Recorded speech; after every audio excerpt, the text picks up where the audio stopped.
crime committed is committed by a criminal who is unique and different from anybody else around him. I don't care what people say. There is no two criminals that are alike.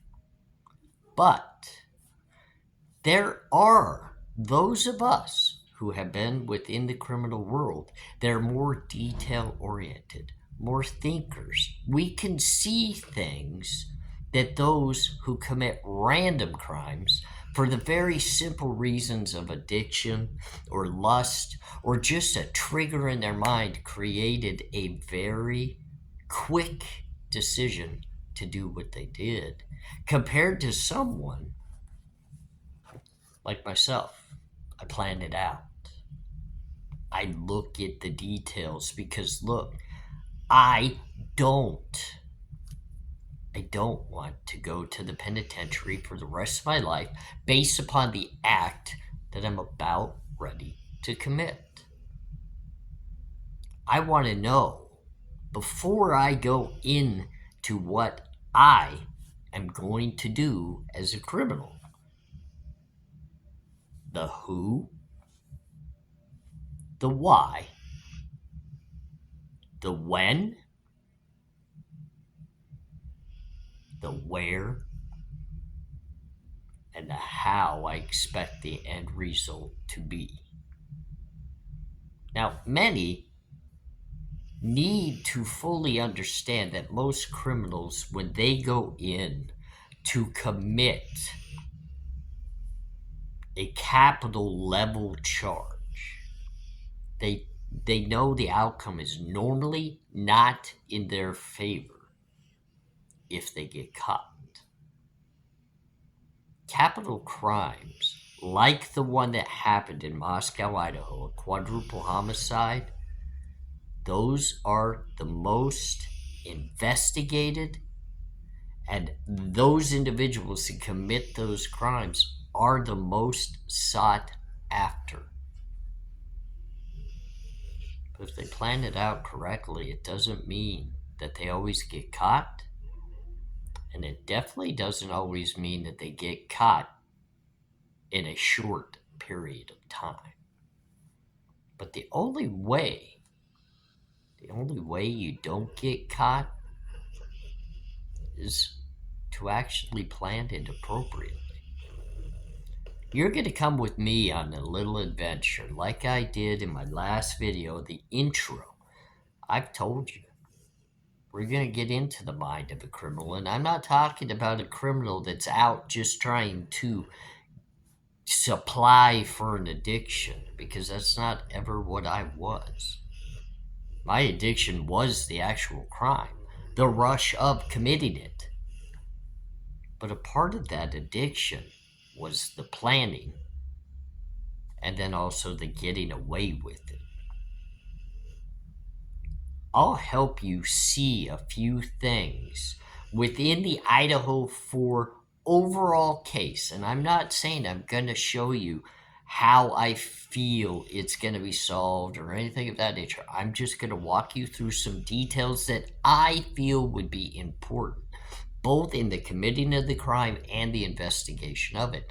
And it's up to you to open your mind and make the points of whether you feel as though it actually could be a part of this case, or you can call me crazy. It's all up to you. But I think we should get started and have a look at the planning of a crime like the Idaho 4. I'm ARHayes. This is Convicts Thoughts, and unfortunately, I've been known to commit crimes that entailed planning the in and out of a home. Sometimes within that home there were families, people that were there, and other times it was not families but other gangs or criminals that we were getting into to handle some business.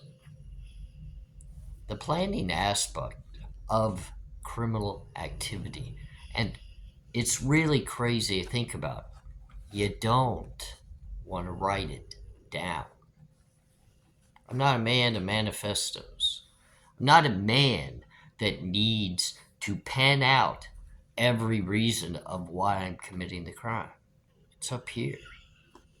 The whys and the hows have to stay in your brain, because anything that gets written is going to lead to either you being captured, or it's going to lead to the entire story being told. And if that's what you're trying to do, then your crime is considered to be a suicide mission to begin with. I think we all believe and know that in the Idaho fort, if Brian Koberger is the person that is deemed to have committed this crime, or anyone else, we know for a fact it's not that type of criminal mission. Because if it was, Brian Koberger would have lost his life relatively in a time frame very close to when the criminal activity happened. Or it would have become a spectacle with law enforcement, particularly at the time of arrest when the raid took place in the home. It could have also taken place with his father in the car on the highway, cross country. He could have gotten into it with law enforcement then. So we know Brian Koberger himself was not on a suicide mission. Obviously, whoever else could have possibly committed this crime, if we set aside a certain individual who did lose his life, who I have spoken about being a part of this crime, he did lose his life to law enforcement. But let's set that aside, because if it's others involved, they obviously don't want to be caught, and they have not been. In looking at this very case, I will tell you from the get-go, in the planning, if I were to have committed this crime, the very first thing that I have to get to know is who the crime would be against. I need to learn everything possible that will benefit me in accomplishing the crime that I'm looking to commit. Is it a single person? Is it a handful of people? Is it a actual residence? The who does not have to be a person. It can be an actual residence. Typically, it's easier if it is. If it's a building, a residence, a car dealership, that is so much easier in the criminal world than actual person or persons. Because when it's persons, I have to learn more about you or the entirety of the group, like schedules, typical movements, where do you live, who do you hang out with, what type of cars do you drive, where's your family from. That's hard to learn because you have to be up close and personable. In most cases, you've got to actually be within visual distance of those people long periods of time and far more than once. Many have said in the Idaho case that if these individuals that lived within the 1122 King Road were targeted, if they were the reason for the crime, they were visually watched. That's what they say about Brian Koberger. But I'll add to that, even if it's not Brian Koberger, whoever did commit the Idaho 4, they knew what they were getting themselves into. This was not an individual or individuals that entered that home expecting it to be one person. They knew the amount of people that were there, And somehow, even on this very night that this crime happened, they knew there would be no more than the 6 people in the home at that time. I think they even knew Ethan would be in the home. Many would argue and say, no, he did not have to know that. I believe the individual or individuals even knew Kaylee, who had been said to have moved out, would be back in that home. Why do I feel that way? Because of the smoothness and the time frame that this crime is stated to have been committed in. Now, outside of just knowing the residents, you have to know, where are these individuals at the different times of the day? Where do they work? What time are their classes? You have to know these details. This is all that goes into the planning. As you start to build your scenario and the knowledge that you get, you're going to learn each individual person that lives in this home. You're going to understand their typical daily schedules. You're going to understand the vehicles that they drive. You're going to understand who their direct friends that frequent them would be and what their schedules are. We're talking about, again, I have to remind you, a capital crime that if the perpetrator or perpetrators are caught, their lives are over. It's not random. You have to be knowledgeable of all the people's details. Now, if the house is the actual target, you still have to know the details of the people that frequent that home, because that's going to tell you when you can plan on hitting that home to get what you're looking for. So you still have to do all of the due diligence, especially on a home. And this is a key point, ladies and gentlemen. This home typically was filled with partygoers, more so than just even the people that lived there.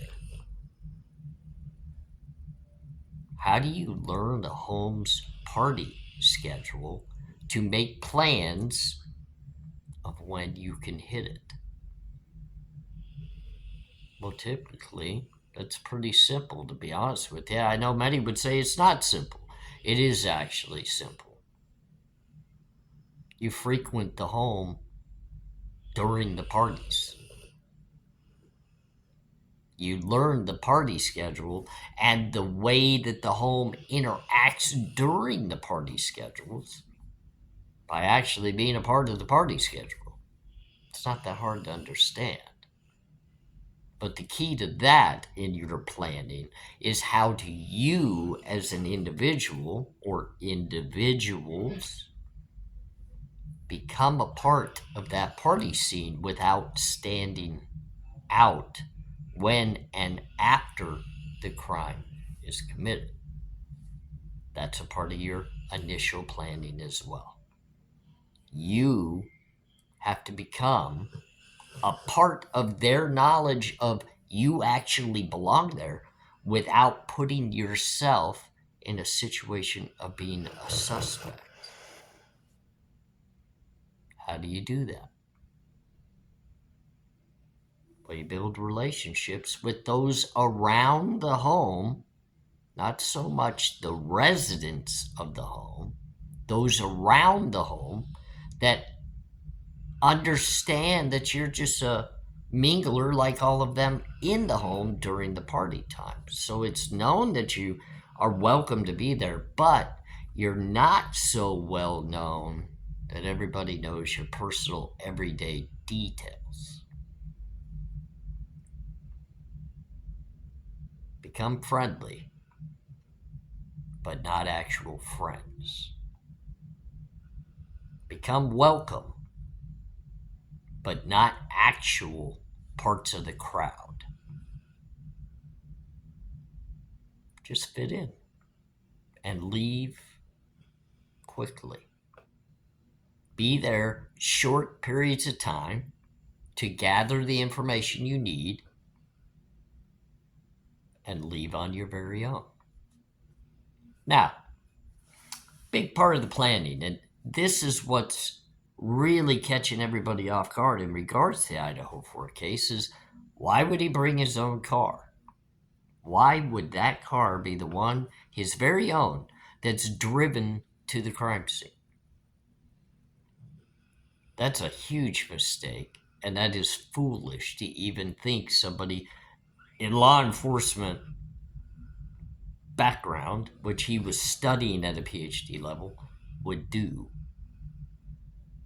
I personally wouldn't ever have my car within a 10-mile radius of the crime scene. Never. And those I interact with and mingle with around the crime scene to get my foot in the door would never even know what type of car I drive. Now, I'll tell you this as well. Typically, if I was going to commit a crime, never of this level, but of a higher level like I used to commit in my organizational crime days, my car was very, very plain Jane. It was very simple. It didn't stand out. But I personally would not leave my own residence to go commit the crime. I would always plan to leave somewhere afar from my own residence to go commit the crime, never taking my vehicle within that 10-mile radius, meaning that I knew I had a pretty good walk to get where I wanted to be. But that's a part of the planning. That's a part of the planning, because I could leave my car somewhere farther away outside that 10-mile radius and still be staying within that 10-mile radius to make my short walk to the crime scene on the day or night of the crime. Just because my car is outside that 10-mile radius doesn't mean that I personally am. It just means I found a place to stay that I would be leaving to commit the crime that was not my own. Planning also means you have to look at your personal makeup that makes you stand out and unique in people's eyes, that if by some way they were going to create a witness statement about you or the perpetrator, you want to take your uniqueness and change it. If you're covered in tattoos like a person is, like I am, I don't show my tattoos. I still, to this day, and people kind of laugh with me, I majorly wear long sleeves, long pants all the time. Because I don't want people to be looking and staring at my tattoos. And I'm not saying because I'm going to be out committing crimes, because at this point in life, I'm not. But if somebody just happened to see me in the area while a crime was being committed, I don't want them to focus in on me and my tattoo and prison ink that's on my body. Because tattoos are one of the easiest ways to catch individuals during the commission of a crime.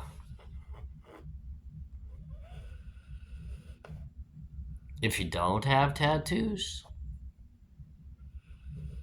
I've known many that go get temporary tattoos because it changes the features. That is key. It's not about all the things that you do to change them. But you have to change your uniqueness. I also know that hair fibers and things of that nature get you caught. So I'm always clean shaven. I have a way of getting rid of the hair that could possibly get me caught. And it all comes down to outfits that you wear to commit crimes. I wear shoes that are far bigger than what my feet actually are because I know how to mold the inside of that shoe to fit my foot to where I could wear a much bigger size than I actually do and still have traction and footing. But remember, ladies and gentlemen, preparing yourself as an individual is easy. No, I would never have my personal cell phone on me. I know about actual prepaid cell phones that I don't even have to tie my name to. Still have internet, still have everything about them, but they're throwaway phones. They don't link up to me at all. You can buy them at different retailers and never link your name to it. Simple. You don't bring your own cell phone for any reason. There's no reason to have it. None. There's no reason to bring anything personalized to yourself to a crime scene. Sure, you gotta bring, if you need a weapon, you gotta bring them, but do you really have to bring a weapon that's tied back to your own name in any way? Because I'm telling you right now, you don't have to tie any weapon to your own name or your own address or anything of that nature. You could still even order it on Amazon.com without having any name or anything tied to it, and it does not have to come to your home. There are Amazon lockers. There are Amazon gift cards. There are ways of getting things without ever having your name tied to any of it. It's all proper, think about it type of planning. Now, when it comes to the actual crime scene, you, the perp, needs to understand what they're walking in and out of. Every bit of it. What is the terrain like? What is the house set up like? Inside and out. What is going to be the proper entrance and exit? What is going to give you the ability to get into the home when you're shaky and nervous without stumbling and falling down the hill towards the home? And what's going to give you the best exit when you're tired and deflated and every bit of emotion has seeped out of you because you've accomplished what you came for and now you don't want to run up a hill that could possibly make your legs give out and you fall and you put handprints on the ground that just happens to be sandy, and in the terrain you've got leaves that are going to crunch and they're going to be able to tell your exit points and they're going to look directly for evidence to pin it to you. And because I don't get anywhere near the crime scene with my own vehicle, I know I've got a little bit of a walk to get to wherever I need to go. And I need to have that route planned to where it's not a hard walk and it's not one that's going to be through an area where I'm going to completely stand out. I don't want to have to overly try to hide myself or who I am. I just don't want to stand out. Because if people notice that you're hiding who you are, you definitely are in their minds of who they need to relay information to the authorities about. I mean, a quick and easy way to sum up the Idaho 4 if I was to commit it. First, I would have to know what my target was. Was it one of the individuals within the home? Or was it all the individuals in the home? Or was it the home itself? At that point, I can better execute getting to know what the schedule and the movements of those people and that home is. Second, I need to find a way to frequent the home and get to know that schedule as if I'm a part of it. When does the party actually end? Do parties at the 112 King Road typically end at 2:30, 3 o'clock in the morning? Is that when people venture on their own way and go to sleep? Is that when people typically vacate the home? Or do we have people that stay over and sleep on couches and floors? What is the normality of it? Why would I pick that very weekend? Probably because there was a big game going on and people's families were in town. So less people would be partying because they would be having their mom and dad in town for parents' weekend. They're going to be hanging out, eating dinner with them, and spending time with them. Less parties actually happening at the home. But how do I know that Maddie, Kaylee, Xana, Ethan, all of them on Parents' Weekend are going to be at that home? That's something I would have to learn through the actual learning of their schedules and what they're about. The movements. I would have known in advance, based off of knowing Kaylee's schedule and movements, that she had gotten a new car. Because within my mingling, I would have people that would have either been a part of her social media platform or that knew her that I could have heard that from. Looking at that home, I would know the bowl that it was sitting in. I would know that I would not want to run out the back door straight up the hill to escape. I would want to make a left turn coming out of the back door, run underneath the patio ledge up the few stairs and get to the side road because it's flat and it's concrete. You're not going to have my shoe prints, and I'm going to be able to escape into an area. I personally would not have my car there, but I could keep going on flat road for a while, and it would be concrete, not dirt. I would know my entrance into the home would not come down that back hill because people would hear the crunching of the leaves in the foliage. I would not be in plain view of the front of the home because I would understand where the camera spots would be that could catch me directly head on.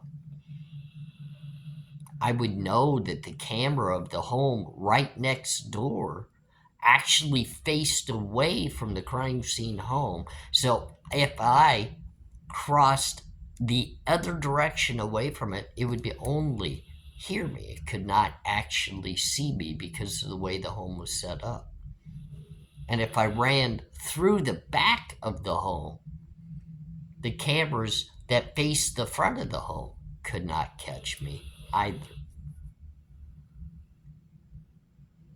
Due diligence and planning. It's important, but you have to understand who you are as a person and what it takes to prepare you to commit a crime appropriately. Because if you do it too fast and you rush yourself on the day of, you fail. You have to have pre-day of planning, and the day of is just making sure everything is put together to follow that plan. Don't leave the home with your cell phone. Make sure a part of your plan day of is to ensure your phone doesn't go with you to where you have to turn it off. Don't drive your own car. Then you never have to worry about what camera may catch your license plate or your car. You have to get yourself mentally situated so you don't make dumb mistakes like walking into a home with a sheath. You only walk in with what you know you need and what's going to leave with you. The plan is more important than the actual act and the crime. Because you can abort a plan and walk away from it all and not get caught if the heat is on. But if you never had a plan, you would never know whether you could be caught or not. The Idaho 4 case doesn't make sense because the planning that it would take to commit that crime doesn't add up to the actual crime. You're telling me you've got a dead solid perfect crime except for a single sheath and a car and a cell phone. A cell phone, a sheath, and a car. 3 things that, if properly planned, would be nowhere near this crime. Nowhere near it. It would be no part of it. You don't have shoe prints. You don't have the various things that if they did have them, they would be out immediately. We'd all know about them. If they had him directly on camera, we would know about it. If they had his escape route pinned down and nailed by his shoes and everything of that nature, we would know about it. This case is concealed and redacted and gag ordered for a reason. There's far more that they're not telling you